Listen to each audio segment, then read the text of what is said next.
So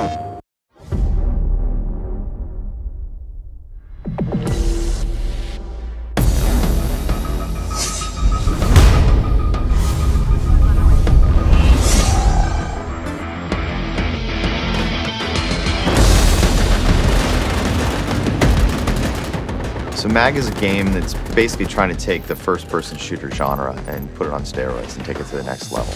From the ground up, we built the game to be focused on large-scale infantry combat. Around 256 players has been our goal.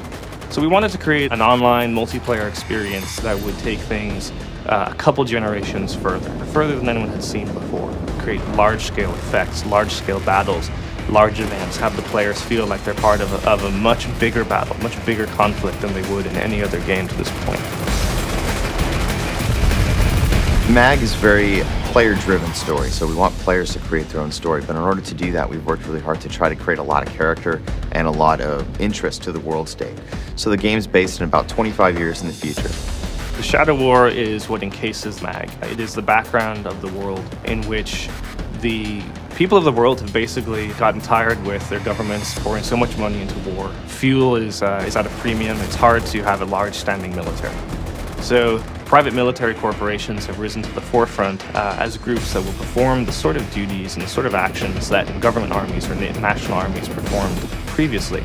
So in this future, in the Shadow War, these PMCs are on the surface performing humanitarian acts, security operations, defensive operations, but secretly underneath the surface or the publicly viewed aspects of those PMCs, they are basically vying with each other for control of the contracts, the wealth. But as time goes on, the power of those individuals and the powers of those groups grows, and they take to more direct action to try to win contracts and gain superiority over their competitors. And by direct action, we're talking guns, grenades, and rockets. They're actually striking at each other, trying to weaken their opponents and strengthen their own position in the world.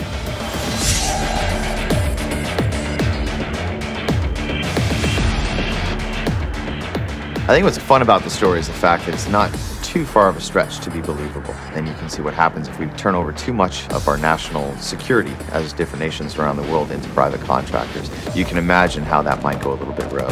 But it's also set in a very near world or a near future state. So all the weapons feel very believable. All the weapons and gear are something that you can turn on the news and see people using now. So it feels really gritty. It's a future that's not overly dark, but also not exactly all roses.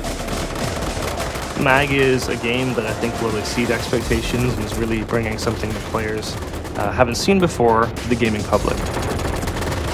But what I'd like to see is that the backstory that we've made, the work that we've put into the PMCs, the work that we've put into the world of MAG allows us to create more games, different types of games and genres that leverages MAG as really a soil to create a variety of gameplay experiences.